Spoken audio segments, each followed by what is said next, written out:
¿Cómo evalúas en principio el mensaje que dio la presidenta Dina Boluarte y el presidente del Consejo de Ministros, Alberto Otárola,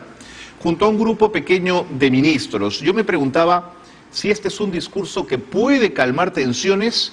o que por el contrario propaga el fuego. ¿Qué sensación te dejó a ti? Me dejó una sensación de un discurso desatinado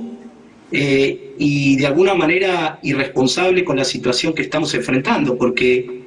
el gobierno, como recién señalabas en tu editorial, que coincido, tiene que ofrecernos soluciones y no es posible que el gobierno esté utilizando un lenguaje belicoso y de desprecio absoluto hacia la condición de ciudadanía de los peruanos que hoy se expresa. El gobierno tiene que garantizar el derecho a la protesta, como hoy le estaba diciendo muy bien Naciones Unidas al gobierno, recordándole que no puede utilizar la fuerza de manera desmedida y de ninguna manera es aceptable ni concebible que estemos frente a una protesta político y social, fundamentalmente política, y que el resultado sean más de 50 muertes en manos de la fuerza de seguridad. Eso no es admisible, eso no es posible en un régimen democrático. No es posible estar señalando y terruqueando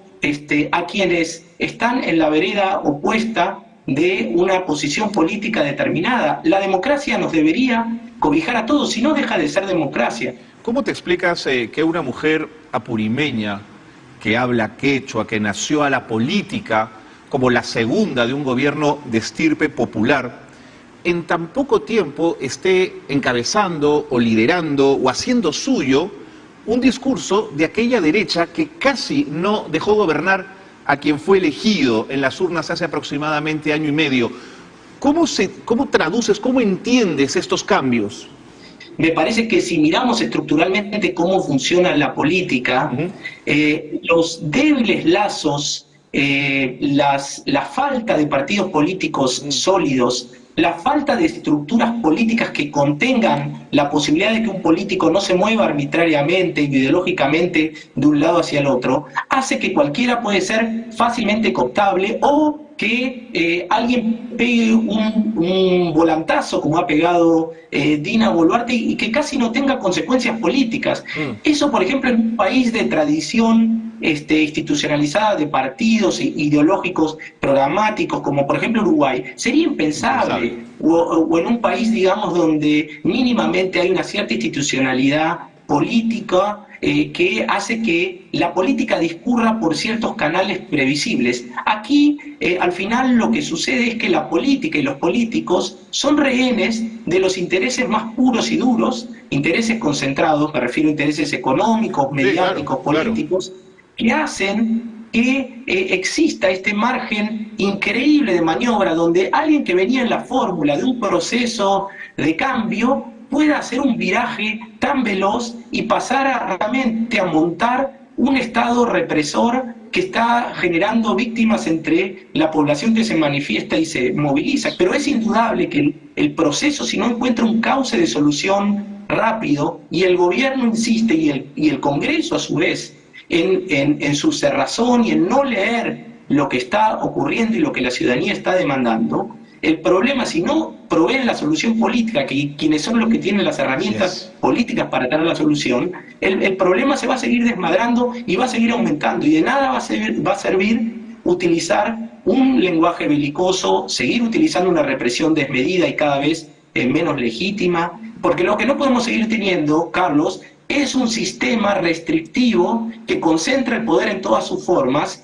y que pretende, con una mirada economicista, frente a una protesta política, decir, bueno, les vamos a dar más obras, vamos a impulsar. Eso incluso perturba más a la población, se siente más ofendida y más insultada, porque no es la demanda de fondo, y la política tiene que responder y tiene que estar en sintonía con eso. Eso es hacer política. Política no es restringir derechos, política no es reprimir a la población, política democrática me refiero. No, por supuesto. Ahora, Santiago, el gobierno que preside Dina Boluarte y que encarna en el premierato Alberto Otárola podrían contestarnos, pero es que nosotros hemos estado intentando el diálogo hemos querido llegar a todos los rincones, nuestros ministros y viceministros han viajado a la zona, pero no han encontrado interlocutores válidos, ni siquiera deseo de sentarse a conversar.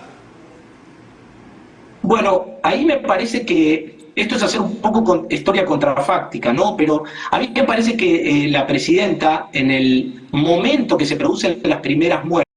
lo primero que tendría que haber hecho es haber desplazado a los responsables en el gabinete, que eran el ministro de Defensa, el ministro del Interior, haber removido la cúpula de las Fuerzas Armadas y de la policía, y haber tenido un gesto de autoridad, y eso hubiera habilitado probablemente una vía de diálogo. Pero no solo no hizo eso, sino que dobló la apuesta, puso al ministro de Defensa como el presidente del Consejo de Ministros, y salió con un discurso duro que mantiene hasta el día de ayer, y eso me parece que va a contrapelo de cualquier